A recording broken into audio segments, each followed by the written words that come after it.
그렇지 않아도 낙양 출신이라는 우러름을 받고 있고 뛰어난 지략하고 순발력, 네. 학식을 가지고 있는 조제에 대해서 사촌 그 집안 형제들은 완전히 조조를 갖다 추앙하게 되는 그런 단계까지 돼요.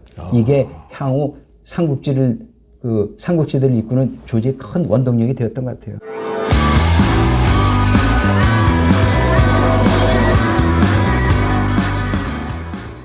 반갑습니다. 정사 영웅 삼국지 강영원. 신현철입니다.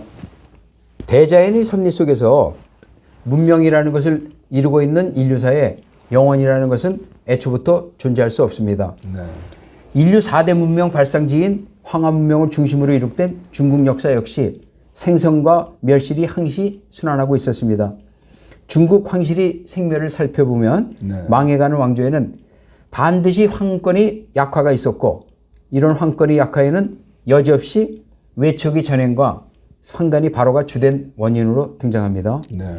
기존 나간중 선생님 모태 소설 삼국지들은 중국 삼국시대의 발단을 황건적이 난을 인류 쪽으로 도원결의로 적시하여 도입부에서 시작하고 있습니다. 네. 그러나 정사를 찾아 추적하던 과정에 저는 중국이 많은 역사가들이 관점이 이를 달리하고 있다는 것을 확인했습니다. 아, 그렇습니까? 저도 삼국지 소설을 여러 작가의 글을 읽어보았지만 삼국시대의 분열을 황건적의 난을 기점으로 잡고 있던데 강영원 선생님은 어떻게 잡으셨습니까? 네. 삼국시대의 분열에 대한 서막은 후한 8대 순제로부터 시작된다고 보고요. 네.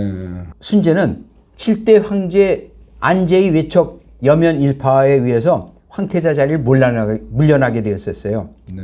그 자리를 손정을 중심으로 한 11명의 황관과 손을 잡고 그 황위에 다시 오르는 작업을 하게 됩니다. 네. 그때 19명이 황관에게 은혜를 베풀기 위해서 후히 자기를 주고 네. 그다음에 동시에 황관들이 오랜 수건이 뭘 것 같아요? 자식 문제죠. 그렇죠. 네. 세습제를 허용해 주면서 전례 없는 특전을 행합니다. 환관들이라면은 아까 얘기처럼 자식이 문제인데 어떻게 세습제를 허용할 수 있죠? 그렇죠. 황관이라고 하면 후사가 없기 때문에 그들이 한만 바로 하더라도 1세대로 끝나는 것이 보통인데 네. 그 친자가 없는 이들에게 양자를 드리는 것을 허용하는 것은 황관들에게 최고의 특전을 베푸는 세습제를 갖다 허용하는 것이죠. 아, 그렇군요. 이때부터 그 황관들이 권한이 막강해지고 후사를 통해서 권력이 승계되면서 그 외척 그리고 문무 대신들과 대대적인 권력 투쟁이 장기적으로 가능하게 됩니다. 네. 그래서 그 외척과 황관, 그 조정 대신 사이에서는 대대적인 암투가 장기화할 수 있게 되는 단초가 마련되죠. 네. 이때부터를 중국 역사가들은 사실상 삼국시대의 출현을 예고하는 것으로 보는 견해가 많습니다. 네. 저도 이런 점을 중시해서 기존 나간중 선생 모태의 삼국지 황건적인 난에서부터 그 삼국지의 원천을 찾는 도입부에 대해 새로운 변화를 시도했습니다. 아, 그러셨군요. 네. 첫째는 황건적인 난이라는 명칭 자체를 황건 농민군이 기의로 바꾸고 네. 기존 나간중 선생 모태의 소설에서 경험시하던 민중의 봉기, 억압, 압제, 탄압에서 벗어나고자 하는 백성들이 숭고한 기치를 존중해서 네. 긍정적인 의미의 황건 농민군이 기의로 바꾸게 되었습니다. 네. 둘째는 그 후한이 삼국으로 분열되는 원천이 이미 황건 농민군 기의 이전 한실이 부패가 시작된 후한 8대 순제 시대의 황건 암투에서부터 황건 농민군이 기치를 세울 때까지를 원인으로 잡아서 네. 기존 그 소설에서는 황건적인 난과 도원 결의를 삼아 도입부를 갖다 장식하고 있는데 네, 그렇죠. 저는 정사 영웅 삼국지 도입부를 기존과 전혀 다른 황건 농민군 기의 전야라는 부분으로부터 시작을 했습니다. 네. 그로 인해서 등장하는 영웅의 태동으로 조조의 어린 시절 원소, 유비, 관우, 장비, 손견 등이 등장을 나타내기 시작했습니다. 아, 그렇군요. 그렇다면 그 황건 농민군 기 전야는 어떻게 됩니까? 순제에 의해서 양자를 통한 세습제가 가능해진 황건이 국정농단이 극히 심해지죠. 네. 그때 이를 갖다 틈타서 양기라는 인물이 있는데 그 후일 중국 최대의 간신 중에 한 사람으로 악명을 남긴 사람이에요. 네, 양기. 그렇죠. 네. 그 양기가 그 황관과 줄을 맺어서 여동생 양날을 순제에게 바치고 네. 이제 양날이 황후가 되니까 양기는 대장군으로 제수됩니다. 네. 그때부터 조정이 대소사를 마음대로 이제 행하면서 외척이 횡포가 후한을 혼돈이 흥역사로 몰아넣게 되는데 네. 양날이 황후가 되는 과정도 참 재밌었어요. 네. 황관들이 비 숙소를 갖다 찾아가게 할 때 황제를 모시고 갈 때 네. 미리 그 양날의 집에 그 숙소 앞에 딱 그 황제를 모시는 식으로 방향을 잡아놨고 네. 또 말이 이끌고 갈 때는 말에게 그 좋아하는 향기를 맡게 해가지고 그 향기를 품게 해서 그 양날이 숙소에 딱 먹게 하고 이런 아주 교묘한 수를 씀으로써 결국 성공하는데 네. 그 순제가 죽게 되니까 여동생 양날이 이제 수렴청정을 하게 되면서 조정이 대소사는 양기가 전부 다 몰아쉬게 되죠. 그렇겠네요. 양기는 고작 2살의 충제를 제위에 올리고 네. 조정 대소사를 마음대로 자지우지해요. 2살짜리를. 예, 그렇죠. 네. 근데 그나마 충제가 제위 1년 만에 네. 사망을 합니다. 그리고 네, 안타깝네요. 후임으로 8살짜리 질제를 다시 이제 쥐게 올리는데 네.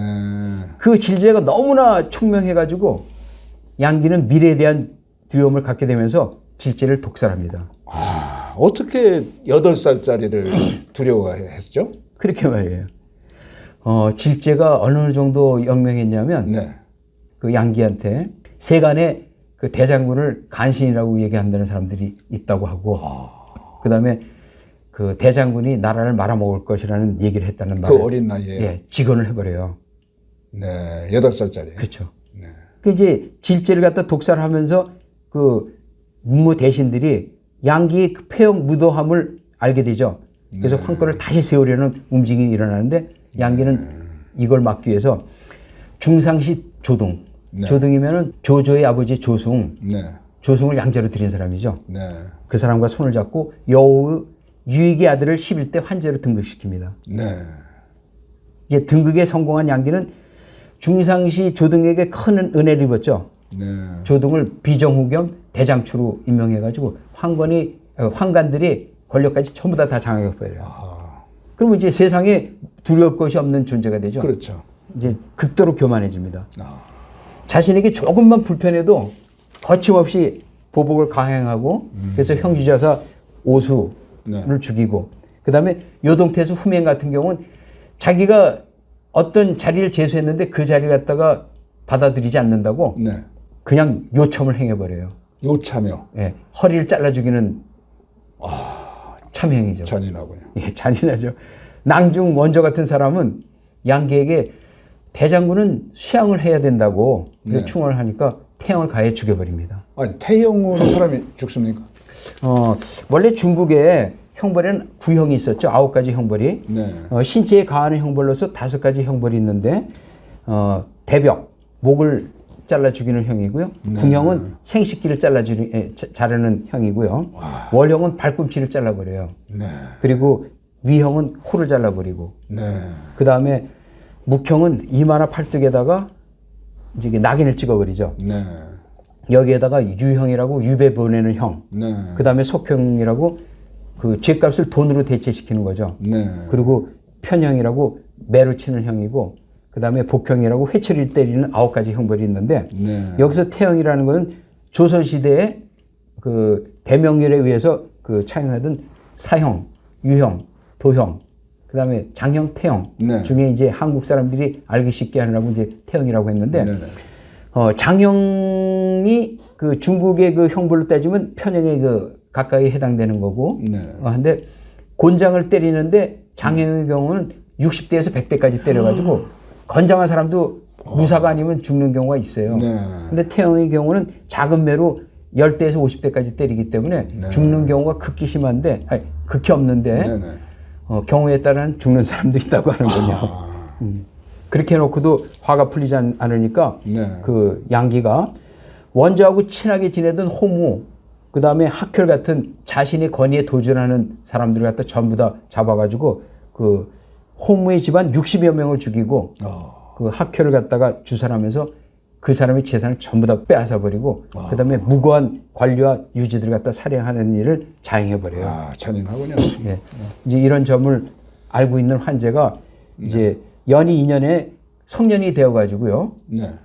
양기를 갖다 뒤로 제끼고 자기가 직접 친정을 하려고 하죠. 네. 근데 양기가 탕류파 관료들하고 손을 잡고 이를 갖다 막아버려요. 네. 여기에서 이제 환멸을 느낀 이제 환자가 그 환관 단초, 당영 등 5명의 환관하고 손을 잡고 군사를 일으켜서 양기 일족을 멸족시켜 버리죠. 그러니까 이렇게 되니까 외척의 전쟁은 일단 끝나죠. 네, 그렇죠. 근데 그 대신 또 다른 사건이 발생돼요. 아, 어떤 사건입니까? 열에 봉해진 그 5 환관이 결국 새로이 환관이 발호가 시작되는데 네. 뭐 걷잡을 수 없어요. 네. 이들은 황제를 끼고 내정을 간섭하고 관직을 매간매직할 뿐 아니라 세습제를 통해서 벌써 이제 자기네들이 일족이 구축이 됐죠. 그렇죠. 그러니까 자신의 그 일족들을 중앙 관료로 등용하고 지방간으로 파견해가지고 토지 변병을 자행하고요.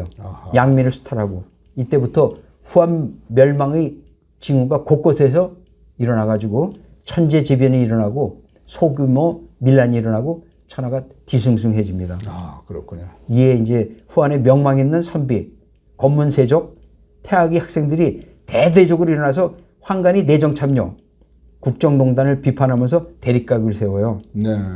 그래서 이제 그 연희 8년에는 환제가 이러한 환관이 바로의 제동을 걸기 위해서 유학자를 우대해가지고요. 진번을 태위로 삼고 이응을 사례교위로 임명하는데 네.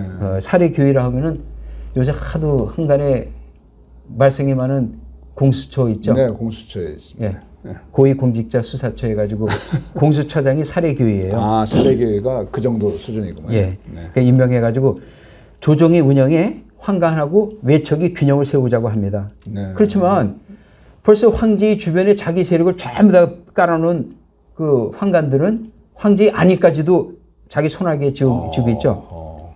사인들에게 밀릴 일이 없어요. 네. 막강하군요. 그렇죠. 막강하죠. 이러던 중에 그 대환관 장량의 동생 장삭이 저자거리에 임신한 여성을 겁탈하다가 살해한 사건이 일어납니다. 그래서 사례교의 이응이 이걸 기화로 해서 환관들에게 경종을 울리려고 네. 장량이 뭐 수차례 자기 동생 살려달라고 선처를 발했겠죠. 네, 네. 그렇죠. 가치 없이 법집행에 죽여버리죠. 아, 일벌 100개입니까? 그렇죠. 네.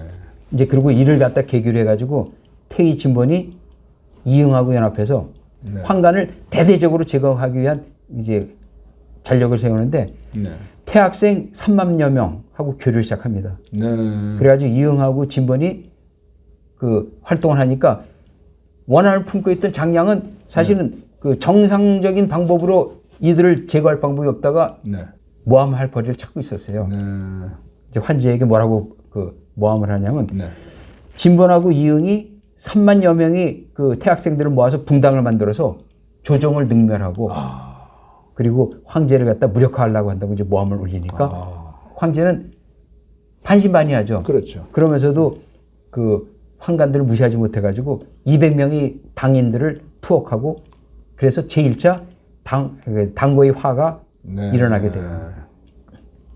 그렇군요. 그런데 이 과정에서 그 환제의 장인 두모, 두항우의 아버지는 어차피 그 유교를 갖다 공부한 학자였겠죠. 그렇겠죠. 이 사람 환관이 바로를 못마땅하게 생각해죠. 네. 그래가지고 사인들하고 결합해가지고 환관에게 이제 대항하는 중에 환제가 갑자기 죽어요. 어허. 그리고 아들 영제가 이제 후사를 잇게 되니까 네. 그러면 딸인 두항우가 수렴청정을 하게 되죠. 그렇겠죠. 그 등을 얻고 두모가 환관들을 제거하려는 그 거사를 갖다 기획해요. 네. 그런데 거사가 치밀하지 못해가지고 사전에 누설돼가지고 태의 진본이 살해당하고 두모는 자진을 하게 됩니다. 이 암투에서 승리한 환관들이 또 자기 세력들을 갖다 공고히 하려면 벌일 수 있는 일이 뭐예요? 살인들을 또 죽이는 일이죠. 169년에 제2차 당고의 화를 갖다 일으켜가지고요. 네.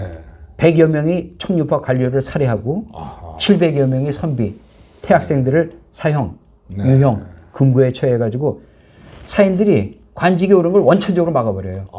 그리고 그 자리에 탕류파, 자기에게 뇌물을 준 사람들, 이런 사람을 전부 다 중앙에 심어놓으니까 뭐 그 환관들이 세력은 이제 걷잡을 수 없는 정도가 되죠. 그렇죠. 네. 이걸 갖다가 막기 위해서 뜻 있는 청류파 그 관료들하고 선비들이 이제 환관에게 대항해가지고 조정을 개혁을 하려고 하는데 이미 천자의 칙명이 나타나 있어요. 네. 나와 있어. 네. 그러니까 어쩔 수 없으니까 이 사람들을 드러내놓고 행위를 하지 못하고 네. 뒤에 숨어서 그 제2차 당고의 화에 당한 무고한 그 선비들을 살리는 이제 작업을 뒤에서 해요. 네.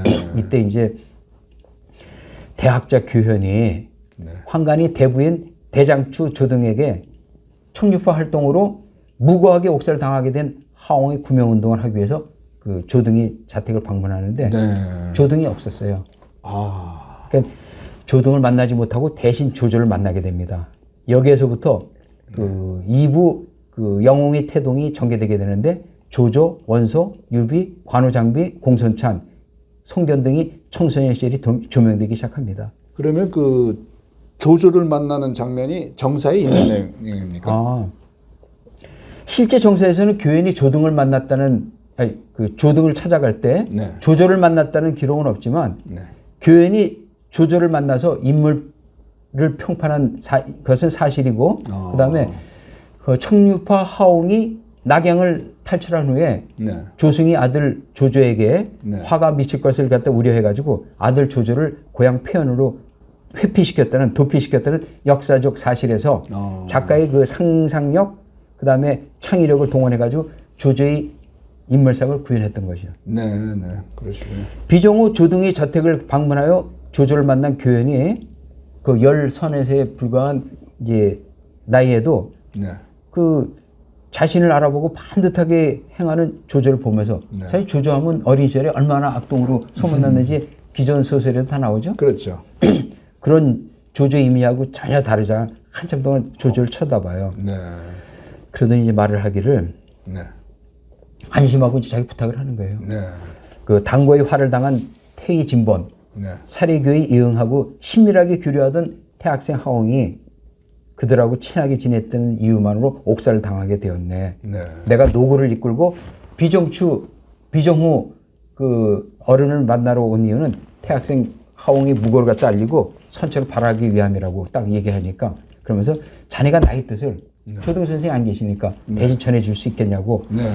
믿고 얘기한 거예요. 그러니까 이때 그 어린 조조가 무언지 모르는 교현이가 위험에 이끌리죠. 대답하기를 어르신 명성이야. 천하가 다 알고 있는데 어느 안정이라고 허튼 소리 하겠냐고. 네. 조부님께서 오시면 소인이 추호의 착오도 없이 그대로 말씀 올리겠다고. 네. 딱 이렇게 이제 대답을 하니까 교현이 참 그 어린 그 소년이 대견스러워요. 그렇게. 한참 동안 쳐다보더니 인물평을 해줍니다. 네. 이게 이제 정사에 나오는 얘기인데요. 네. 지금 천하는 걷잡을 수 없이 어지러워지고 있고 네. 이런 시절에 자네를 갖다 보니까 앞으로 어렵게 사는 백성들에게 평안을 심어주는 건 자네와 같은 동량들이 몫일 것 같다고 딱 이렇게 얘기를 해요. 그러면서 그 천하의 그 많은 그 인재들을 갖다 내가 봐왔지만 군과 같이 눈빛이 비범한 소년을 본 적이 없다고. 네. 그 어떤 인재는 권력에 이제 그 이목을 두려워하여 가지고 명망을 얻기에만 관심을 두는 바람에 실제로 어려운 백성들이 아픔을 보듬어 주지 못하고 네. 어떤 인재들은 그 반대인데 네. 자네는 한쪽에 치우쳐 있지 않고 필요한 때는 적당하게 균형을 맞출 수 있는 임기응변의 지혜하고 배포를 갖다 겸한 것 같이 나에게 느껴지네. 그러면서 이제 그는 스스로를 갖다 잘 보충하시게 이렇게 얘기를 해요. 그리고 교현이 조조에게 최고의 찬사를 던진 거죠. 네. 그런 말을 잘 하지 않는 사람인데 네. 이제 떠나고 며칠 후에 네. 그 조조가 교현에게 얘기했던 그 말대로 하옹은 성가 이름을 바꿔서 도성을 빠져나가는 데 성공하고 그래서 당고의 화를 면하게 됩니다. 네. 이제 하옹이 도성을 빠져나간 며칠 후에 네. 환관들이 집중적으로 추궁을 당한 조승이 아들 조조의 안위를 갖다 두려워해가지고 네. 고향 폐연으로 도피시켜버려요. 도피시켰군요. 이제 조조는 그 폐연에 가기 전에 결국은 교학자 교현을 만나러 가야 되겠죠. 그렇죠. 교현이 조조에게 미안한 마음, 그다음 고마운 마음, 네. 대견한 마음을 가지고 이제 따뜻한 조언을 던지는데 군이 아직 명성을 얻지 못했는데 그 향후 허수와 같은 사람과 교류를 든든하게 하라고. 네. 큰 도움이 될 거라고. 네. 이제 나 자신은 늙어가지고 내 자손을 돌볼 힘이 없는데 자네가 이 다음에 크게 성공하면 내 후손을 좀 돌봐달라고. 그리고 내가 죽은 후에 내 무덤 앞을 자네가 지나갈 일이 있으면 네. 그 술 한 말, 닭 한 마리를 마련해서 내 무덤에 제사를 꼭 올려주게. 그렇지 않으면 내 영혼이 자네 그 수레가 세 걸음을 못 가게 자네를 갖다 복통을 일으키게 할 거라고. 네. 그래서 그때는 나를 원망하지 말게. 규현이 정사에서 실제로 그런 말을 했습니까? 예, 실제 그랬어요. 다소 익살맞은 교현의 우시개를 갖다 되새기면서 조조는 이제 고향길을 떠나죠. 네. 이제 조승은 조조에게 그 유학적인 견해를 많이 일으키게 하려고 네. 그 이제 조조의 그 실숙 조연에게 유교 교육을 부탁했지만 조조는 조연의 그 교육을 전혀 받지도 않고 무시해버려요. 그리고 자기 친척들, 네. 그 조씨 집안, 하우씨 집안 친척들하고 전쟁놀이하고 네. 그러면서 병서를 읽죠. 네. 그때 자기가 이제 전쟁놀이하면서 읽은 병서를 직접 그 전쟁놀이에 이제 적용을 시켜요. 네. 그 이제 발군의 실력을 갖다 발휘하니까 그렇지 않아도 낙양 출신이라는 우러름을 받고 있고, 그 다음에 뛰어난 지략하고 순발력, 네. 학식을 가지고 있는 조제에 대해서 그 형제들은 사촌 그 집안 형제들은 완전히 조조를 갖다 추앙하게 되는 그런 단계까지 돼요. 이게 향후 삼국지대를 이끄는 조제의 큰 원동력이 되었던 것 같아요. 그렇군요. 그러다가 171년도 희평 원년에는 네. 고향에서 그 몇 년간 어린 시절 보낸 조조가 이제 다시 아버지 부름을 받아서 낙양으로 다시 돌아오게 되는데 그때 조조는 과거의 악동 조조가 아니었어요. 네. 본가에 돌아온 조조는 자기가 전쟁놀이 하면서 겪었던 병법에 손자병법의 그 문제점 여러 가지를 다 찾으면서 그 주간에다가 손자병법 주석을 달기 시작해요. 그 정도. 이런 정도가 됩니다. 그러니까 이게 주위에 알려지니까 병법, 병서, 그리고 유교적 소양, 경전을 통한 신문 활용, 그리고 도가적 사선까지 두루 섭렵한 조조에 대해서 이제 인구의 회자가 되죠. 낙양에 널리 이름이 펴지기 시작해요. 조조가 환관인 양조부 비정호 조등하고 그 다음에 대산홍 대홍련을 지낸 부친 조승이 큰 배경이겠지만 그 조조의 뒤에서는 환관이 자손이라는 뒷담화가 있었고 보이지 않는 냉대와 질시가 총류파들에게 있었어요. 그래서 조조는 자기도 모르는 위축감하고 열등감을 가지고 있었는데 이러한 조조들에게 많은 명사들이 초청을 의뢰하고 그 다음에 그 교류하기를 원하니까 조조는 이제 자신감을 가지고 이제 임하게 되죠. 너무 인물이 아주 탁월했군요. 그렇죠.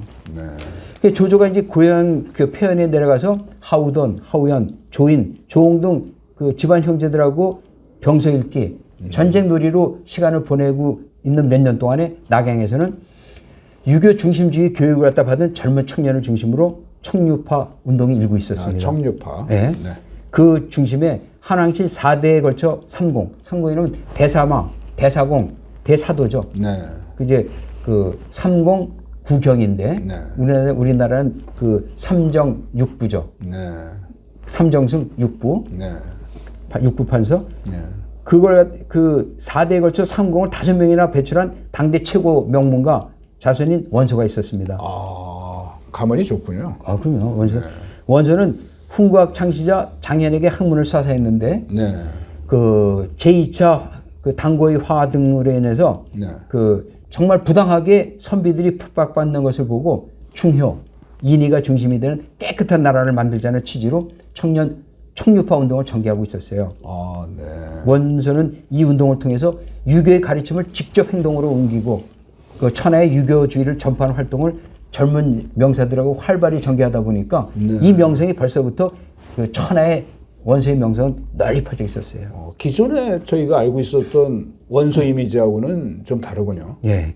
그 나간중 선생님 삼국지에서 원소를 왜 그렇게 펴겠는지 잘 모르겠습니다. 향후 이제 그 원소에 대한 그 인물감이 나오겠는데요. 그러면 다음 주에는 청년 원소의 활동이 등장하게 되겠습니다. 예, 그렇죠. 아주 기대됩니다. 다음 주에는 이제 청년 원소의 활동과 조조 연계가 되는 거, 그리고 유비 관우 장비가 연계되는 과정, 그리고 네. 송견이 그 17살에 그 상인으로 있던 송견이 하부 관리로 등령하는 과정들이 나오죠. 아, 네. 다음 주에도 아주 강영원 선생님의 강의가 기대됩니다. 아, 예, 감사합니다. 네. 끝까지 시청해 주셔서 감사합니다. 다음 주에도 새로운 주제로 다시 찾아뵙겠습니다. 감사합니다.